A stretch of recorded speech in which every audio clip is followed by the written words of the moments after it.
And good morning. It is 21 minutes after 7 o'clock. And joining us in studio this morning from Oasis Computers, John's back with us. Good morning, John. Good morning. How's life at the shop this morning? So far, so good. Little cool, but other than that, it's great. Yeah. Well, I imagine this is where, because I know electronic devices can give off some heat. As a guy that works in radio here, I know that so I imagine if you fire up enough computers and things in there, you'll warm up pretty quick. It's a lot better than what it used to be. I mean, they take a lot less energy and do a lot more. This is true. Yeah, imagine But before still. you get downright hot in there in the summer sometimes. No, that building there on 1703 North Garden is just very well built and very insulated. Very good. I just turned the heater on Tuesday. Okay. First time a heater was on this year. Nice. So, yeah, it's really insulated, I think. Sometimes the older they built better, and the newer, and they built things to last. Well, this one's been done right because it's always been warm in there. Good. It takes a long time before you need to heat it up some. Well, if you need a few minutes to warm up, bring your computer and come on down, and he'll take care of you. Right.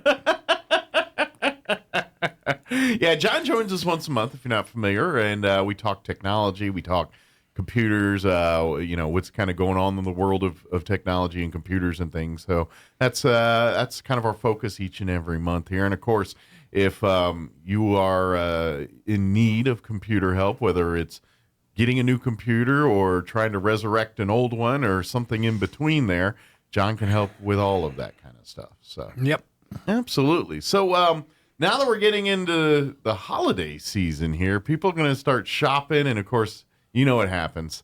Black Friday's coming up here, and we talk about this every year, but maybe we ought to remind folks as we're in that season here.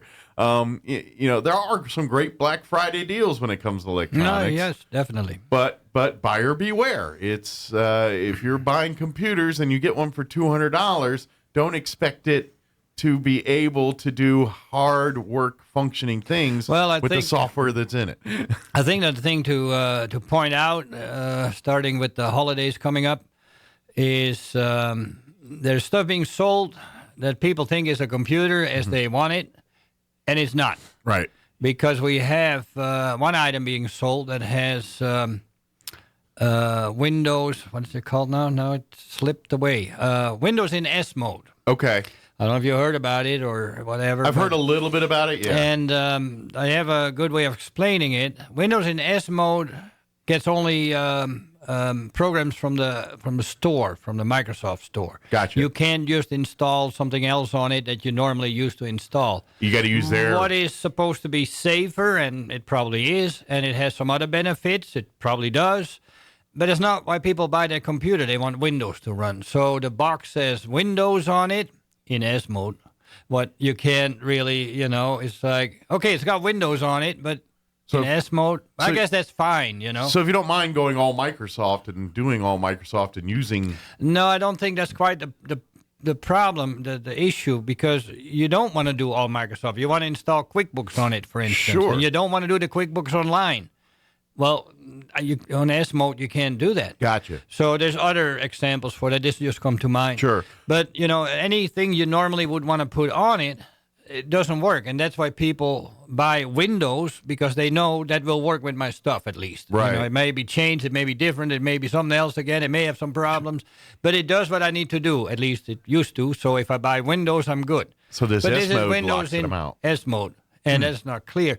So my argument has been, I'm fine with that. It is safer. It is better. It does other things. But it's not Windows, really. Sure. It's Windows in S mode. Yeah. What means that it doesn't run the regular programs you want. Now, most of them, no, not all of them, you can revert back to regular Windows Home. Okay. So you have to go to the Microsoft store. You have to have a Microsoft account, and then you can it doesn't cost anything, whatever. So that's partly the good thing about it. So you can unlock it. My argument would be if they would sell this in the stores like what they do, if they would call this new Windows, call it a new Windows if you want. Windows Classic and Windows New. They would call it Microsoft Doors. You get it? Windows Doors.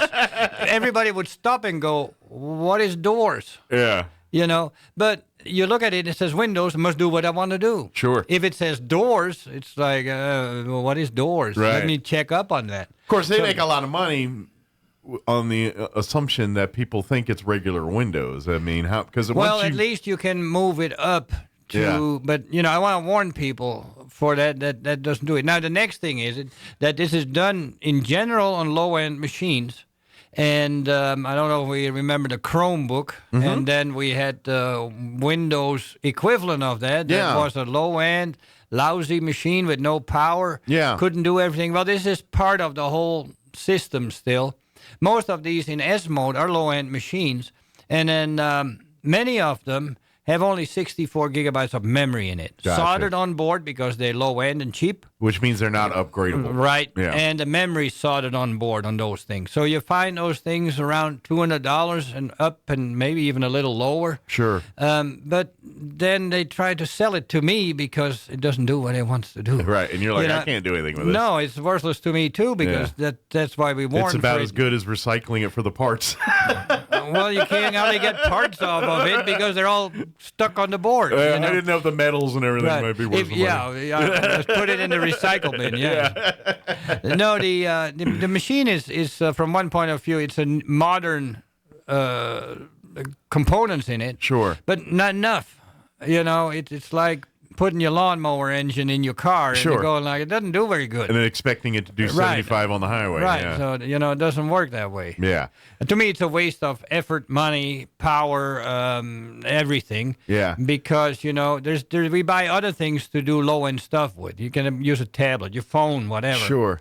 Yeah, the only scenario I could possibly see is someone may be okay with it is if literally it's just a person that gets on Facebook once a day, maybe send some emails, something. They don't do anything other than rudimentary.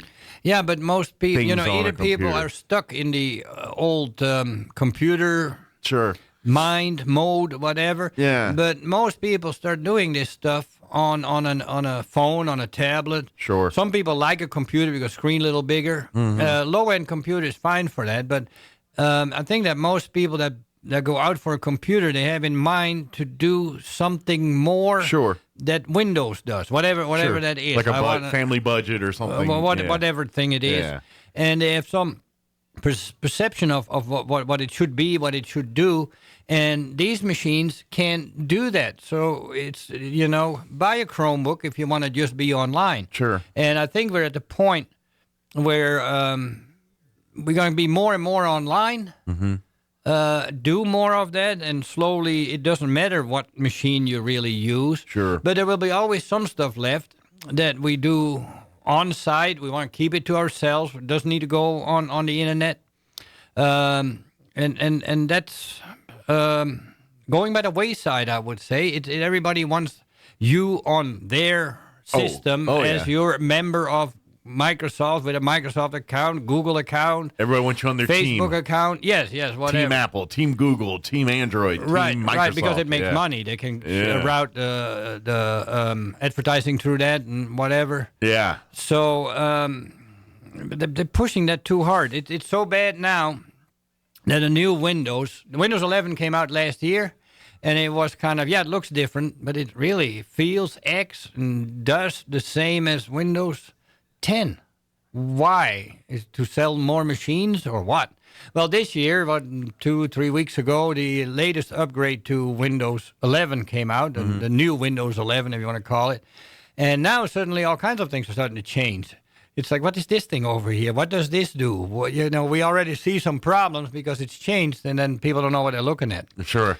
And, they have add buttons to it. Some buttons and things you could do are gone. You can't move your taskbar up and through the left, right side, top side. That's gone. Huh. But then slowly other things are adding back into it. I hear from Paul Thurrott from the radio show, that he'd been fighting with it. And he's like, they took a whole bunch of stuff away that was very helpful. And now slowly they're adding it back in. It feels like they're going to get back to where they were to start with. Well, it sounds like they tried something and people complained, and they said, all right, well, let's put some of that back in. Well, some stuff has been rewritten. I don't know if it makes the software better, because we have added to it and added to it and added to it. And once in a while, you need to scrap and just start up. Sure. But the old stuff has been kind of run through the mill, and we know that it's good by now, finally, because all the errors and problems and things we have had and fixed. It's been put through its paces. If you make something new, it has other problems in it again, of course. So well, that's true in any technology. Right. It's not just computers. It's anytime you're pushing an envelope in technology and invention.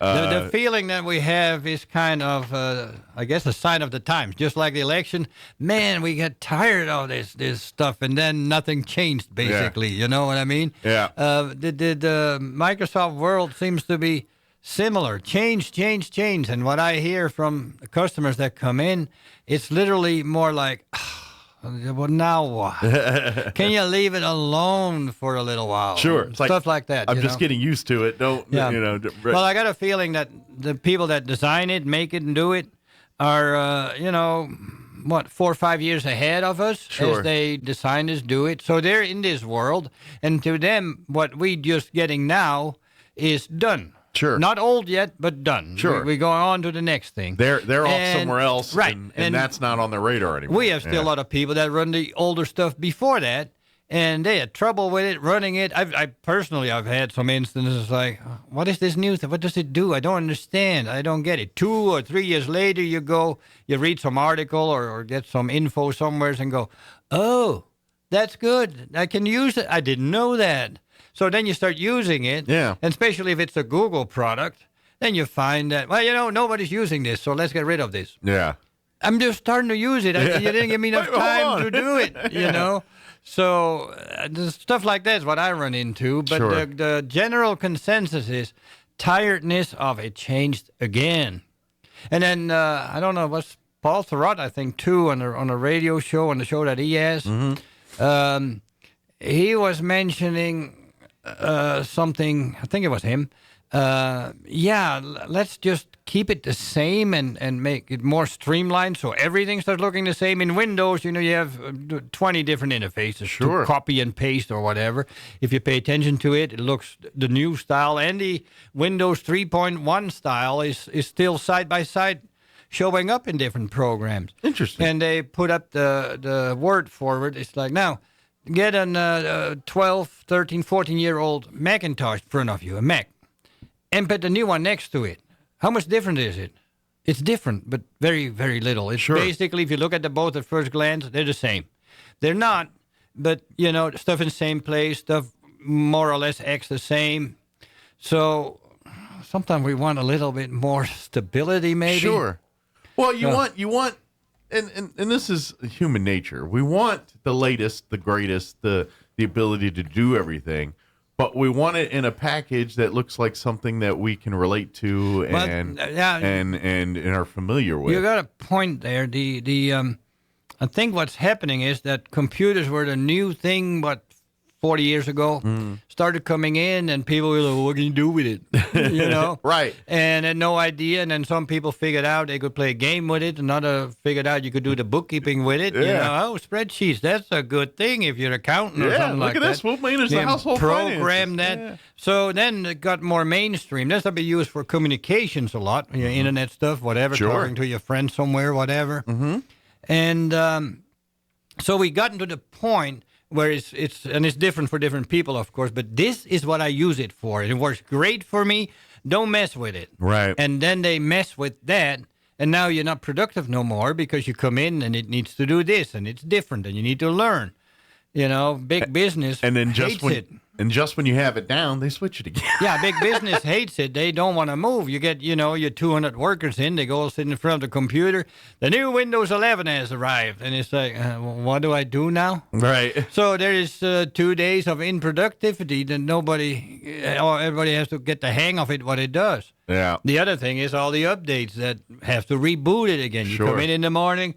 Okay, I'm in a hurry. I had the radio show. Let me wait a minute. I turn my computer on. It's already 8 o'clock, and now it needs to reboot. 5 minutes gone, and customers standing in line. I need my, that shouldn't happen. Right. Not that way, anyway, and not that often. We should be at a point where it's smoother than this. Right. Of course, if you're lucky, it waits 5 minutes to update. Then it reboots, and then it don't work at all no more. Yeah. we see that too. And it's like, I got work done on this thing, okay? Yeah, it's at a point now where you see there's an update for your computer, and it used to be like, oh, cool, let's see what we're going to get. Now it's like, oh, no. Not again. What's this mean? I have the Ring doorbell showing on a screen, and that's basically all that thing does. It just shows the what's going on a little bit. And I like that. It sits there, and then you come in, and it's rebooted, and you got to start. It doesn't automatically go back to where the cameras are. You need to log back in. You need to do this. You need to do that. So you get it all set up, and then you go, okay, it works again.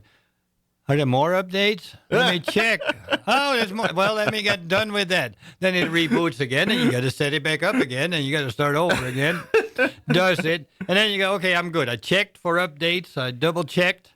And there's no more, it says. The next morning, come in, and guess what? There's some more updates for you. You got to do it again. Somebody needs to keep their job over there. And then you start going like, okay, is it working now? Yes, it is. Oh, good. You get just about a little used to it. Been working for 2.5 weeks now. Oh, maybe we're lucky. It stays on. Oh, no. Just when you think you're out of the woods. But as we were kind of saying here with the Black Friday deals and stuff, if you're looking for new computers and stuff, that S mode on these Windows now, make sure, if you're looking at it, you see a computer. Make sure you understand what S mode means. Yes. If not, call me, ask me, whatever. But if you're trying to do certain things with this computer, beware that you're probably not going to be able to do it once it's in S mode. Right. In my opinion, depending on what you do with it, the Celeron that's out is not too bad, but it's the low end. In my opinion, the computer that we use on our desk, like we're using them, or on a laptop, should have an i3 in it as the lowest processor. Should have a minimum of 8 gigabytes right now. 4 will work, but 8 is better. Sure. And it should have, at least 120 gigabytes of storage memory in it. I like 240, 250. That seems to work for 90% of my customers. 120 works for 60% of the customers. But that seems to run out. People don't store much anymore. Anywhere between 48 seems to be on the low end, up to 80 gigabytes. That's it these days. And then, of course, you got some that need, 200, 250 gigabytes. And then you got the occasional guy that has, 4 terabytes of stuff on it. Yeah. Is the trends because more people are going cloud-based where they're using smaller? Think of it. What did we do? We used to buy videotapes. Sure. And we had a whole wall full of videotapes, Sure. Then we went to DVDs. Well, the wall got smaller because DVDs are smaller. So. Sure. And then we got streaming, but we're still in the process of getting the streaming going, whatever. But more and more people watch just regular cable or over-the-air TV. Yeah. Or moving into streaming. Sure. And you can pick what you want. When you want it, you can pause it. Well, if you can do all that, you can buy your movie and redo it again, or you can rent it, or you can, whatever you call it. Unless you just like a movie, what's the point of storing it and holding it? Right, you can just go back to it, get it again. Software the same way, Sure. Still people come in and say, well, it doesn't have a DVD drive? Well, how do I put my software in?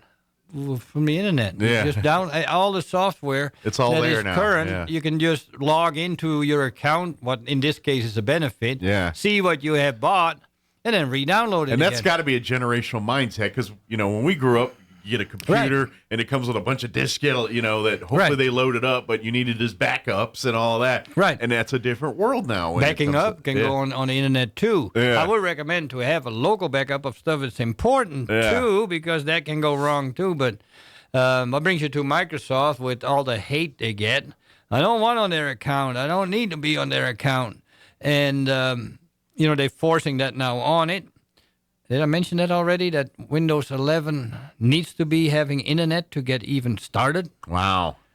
Yeah, let me talk about that. The newest iteration of Windows, the latest one from 3-4 weeks ago, if you set it up, you install it on a machine, and then you get to the point where it says, now sign in with your Microsoft account. If you don't have one, you can make one, click here. And now I have no internet, so I'll go, well, back up like I used to, or do this, or there were some tricks to get by with it.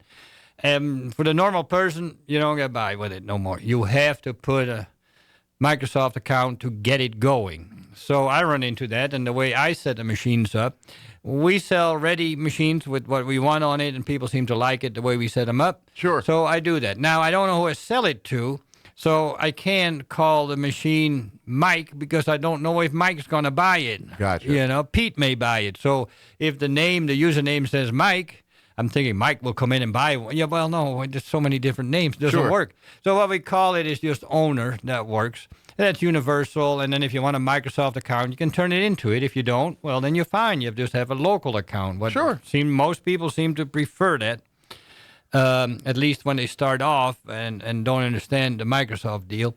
So you're stuck with that. So I'm sitting there, well, what do I do? How do I set these machines up? So I sign in. I have a demo account that I used to demo stuff with from Microsoft.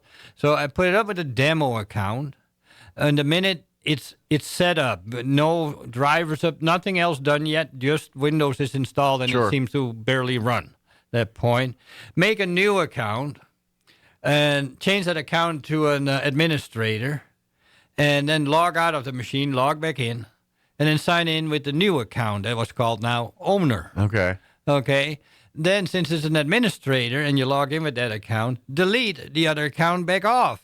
There you go. Erase it, delete it, and then you have the same thing again. You just basically put a new guy in charge. Yeah. You just knock the other one that wanted access to it out.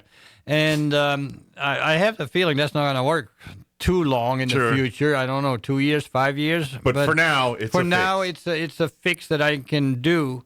The point really is, why do you need to do that? Just set 2 Mac machines up, and I started realizing they do the same thing, but they give you the option. You want the local account or the Apple account. You can always add the Apple account later to it. Gotcha. So they give you the option. You know, and we're coming back like with the Xbox. There was the guy in the submarine complaining, but the Xbox had to be online. What is this, 5-6 years ago or something like that? Yeah. And this guy called in to Microsoft and said, "Hi, how do I set this thing up? I'm in my I'm underwater. I'm in the middle of the Pacific, and I have no connection, and I can't use this thing. Is there not a way to get? No, you got to have internet." Once you have internet set it up, you can use it without internet, but you got to have to start with it internet. So you have to wait to get to port there to plow them on Now, some there's internet. a lot of benefit of having the Microsoft account, especially if you use the OneDrive, the online storage. You have 5 gigabytes, 10 gigabytes free storage, something like that. Sure. And I ran into it myself once. I had a problem with my machine. I look at it and say, "What's on here?" Nothing. It's all stored somewhere else. Well, a few downloads, a few things. They're getting old, whatever. What is this on my desktop? It's for my router. Oh, yeah, that controls the router. Well, I can redo that, right? That's not a problem. So I went like, fine, just delete it and reinstall Windows, whatever the problem. I don't know what it was, but reinstall Windows. I get done with that. It's on a Friday, and I go like, oh, I need to change the passwords on the stuff, on the wireless, the ones that we use in public. I change password every week, so it just can't come back in. Security. Yeah, just whatever. Sounds like a good idea anyway. So I go there and I go, oh, that's gone. Stupid. Well, it couldn't be. Oh, wait a minute. How does this work? You know, you do it so little that you just do one thing, change password every day, but to get the whole thing set up, it wasn't quite clear on this particular item how it works. Every time I get back to it, it's a year and a half later and go, how was this done? And you got to recheck it up. So I got a hold of an article that explained it real well. You know, don't lose this file. If you do and you have 200 machines hooked up, you need to redo all 200. If you have the file, you can copy it, you can use it, you can open it, and then all your settings and everything stays in there. Gotcha. Oh, God, now I got to go by and set the stuff back up, you know. So anyway, it's hard Friday. lesson learned. Well, no, it gets better. I go like, well, I'll do that tomorrow. Tomorrow's Saturday, whatever, you know, I have the time for that. We're closed anyway. So I come back in the morning, and I go like, okay, let me fix this first. I need to have, what? The file is back on my desktop. It just showed back up, huh? Yeah, and it's like, now wait a minute. I know I wiped it clean. I know it was nothing left. Where does this file come from? What is the deal on this? And think for a minute and go, OneDrive? Do I use OneDrive? I never actively set it up. But if Microsoft says, you can use OneDrive, sign into it, a better idea, well, I'll try that and see what it does and go like, oh, files go up there. So, oh, great, wonderful, I'm not using that. Fine. So then you run in this situation and you go, oh, thank God, this is pretty good because that saved me a couple of hours work here. And it comes back. If you log in with your Microsoft account, if you use the Microsoft account, you make sure that it works as they intend to with the OneDrive. Mm-hmm. Your main files that people use go automatically in that OneDrive. Now that is changing too, because suddenly here for the last half a year, we start missing files. We look under documents, nothing in it. Mm-hmm. We'll keep on and off running in it. I'm not exactly sure how it works, but I'm starting to slowly get the hang of it. If you can find it and they have OneDrive file on it, look in OneDrive, and underneath it you see desktop, my files, and my documents. Mm-hmm. And maybe photos, and everything is in there. Gotcha. So I'm not sure what they're doing, but they seem to be pulling, depending on what you tell it to do, out of the regular, what do you call it, format, where you expect your files to be, username, and then, documents and whatever. Sure. It's gone out of that and gone under OneDrive. And the good thing is, in general, if it's there, it's also online. Sure. But, it's a little panicky if you can't find your files. Now, if you normally use it, the computer knows it's changed in there, and it just picks it up out of the other bin, if you want to call it that way. It's not here anymore, pick it over there. Right. But that's very confusing if something goes wrong, and then you go like, do you have documents? Yeah, and photos. Okay, a whole lot of photos. Can't lose them. They'll be on there. It's no problem. You look at the photos, nothing there. Right. And you know that the guy said, but I pull them up. Huh? What? So OneDrive. That's where they end up. Yeah. Interesting. So there's benefit of having that.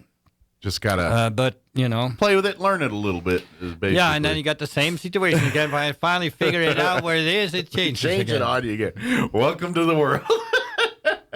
Well, I just saw the time. We need to probably wrap this up here. Yep, so it's getting the time. But folks, if you are if you're going to be looking for the holiday deal on computers here, do your homework. John has said this every year. If you've got a question about a computer, he'll talk to him about it. He'll tell you if it's a good deal or not. And like he said in the past, if it's a really good deal, he might be right behind you buying one. But but if it's not, he'll also tell you that. I'd like for you to know what is good, what is bad. Sure. You make a decision what you buy. But, make sure you know what you're buying so it works for you. Absolutely. Because the low-end stuff, we don't really want for trade-in, whatever. Yeah. You're better off getting the right one right away. It's hard to compete this time of the year with the big box places, whatever. Sure. So they have some hilarious good deals once in a while and some that are not really a good deal. It's a buyer beware situation. Right. It really I got stocked up on used stuff pretty good. I can make some deals on that. They're pretty good. Yeah. Problem with the Windows 11 thing is that all these machines are a little older, but are very good machines. Well, in about 3 years, they can't run Windows 11 or not supposed to. They can. I've got Windows 11 running on my machines that can run it, and it runs so far just great. Good. But you're not. You don't really want to. You don't know what the future brings. How long is that loophole going to work? Yeah, exactly. But anyway, so these machines go fairly inexpensive, are pretty good, and they run Windows 10. Can run Windows 11 if you want to take that risk, but that's what we have at the moment for this holiday season. And of course, if it's repair or any or upgrades, he can help with that too, and all of that. And then still the upgrade. You got a slow machine. I had a customer in yesterday needs some more help, and 2-3 months ago, I put a solid state drive in there, and he just couldn't get over it. How good that machine was now, man! It's amazing. That's kind of like that light bulb moment for a lot of people when they go from the spin ups to a solid state. Yep. And they notice that instead of 5 minutes for their computer booting up, it booted up in a minute or less. If it's old, literally 15 minutes before it finally gets caught up with everything in that same machine, old and, it's like no good. put a spinning drive in a minute. Yeah. Done. Yeah. Yeah, it's amazing. It is. It's a night And and it stretches out to the repair part of it. You know, I've been for a while there. It's like, okay, when is it done? Tomorrow morning. Well, they don't want to upgrade the drive. They have an old drive in it, and you need to just put updates in it. And it takes darn 2 days to get them all in, whereas on a normal machine, 3 hours will be done. Sure. And you've learned the lesson. Sometimes you just got to let it do its thing. And once it does its thing, sometimes it'll just fix the problems you were having if you just let it. That's and if it takes a day, the problem these days. It did not waiting long enough with the updates, especially if it had the old drive in it. Yeah. But again, John can help you with all of these things. We can do that. Come on by. He works mornings for customer service and we're things. We're open from 8 till 12. I try to leave at 12:30. I'm not in as much as a hurry anymore. I've got the home situation is a little better. Oh, good. So if it runs a little later, you got a little more free time to take care of business. Yes, you know, I at one point I wanted to leave at 12:30, get out of there, need to get home, need to take care of something. Sure. And if it turns into 1 o'clock now, it's not the end of the world. No, it's you know, we like to get our schedule steady. Sure, you want to keep the routine. You know, if it's a little busy, I don't have to kick everybody out. A little more flexible if life happens, basically. So I don't have to necessarily be at home at that time. Yeah. So Mondays, Monday through Friday, come on by. They're on Garden. Call. What's the phone number? 575-625-9141. Very good. Call. And of course, the afternoons, if we have emergencies and special appointments, whatever, we can work with that. Yeah, the afternoons are his. He's in the shop working on the bigger problems that he got from earlier in the day. And then, you know, like this last week has been fairly quiet. Some people drove up, and if I notice that somebody drives up and I'm sitting there with that one item that I'm finishing off, I don't mind stepping outside and say, "Well, you need." Yeah. But you know, don't count on it too much. Sure, that's not a regular thing. That's the exception, not the rule. No, if it gets too busy, I need that time to get the stuff done. Yep. There's a reason why he has the schedule the way he has the schedule to begin with. But yes, come on by mornings, and like I said, you know, in the afternoons, if you've got. And he'll do house calls for like networking and all those stuff. That's his afternoons. And everybody's doing social media of some kind, whatever, to contact me. You old-fashioned way. I guess I'm getting old myself or something. Call on the business phone number, and you get a response. If I don't answer it, I'll try to call back. Absolutely. So, but definitely, whatever you need, whether it's new problems or advice, or just advice, yes, he's got you covered. So. Right. Well, John, I'm sure you got a few things waiting for you at the shop there, so we'll let you get to it. And I actually got a few, so I got it going. And supposedly somebody coming in pretty quick. All right, well, we'll let you get to it. Thank you very much. As always, we'll see you next. Happy Thanksgiving if I don't see you between now and then, and we'll see you next month. Yeah, we'll see you one more time this year. One more in 2022 at least. So. Okay, very good. Thank you, John. We'll see you then. You're welcome. Thank you. It is 7:54. Quick break before we get you into news. Don't go away.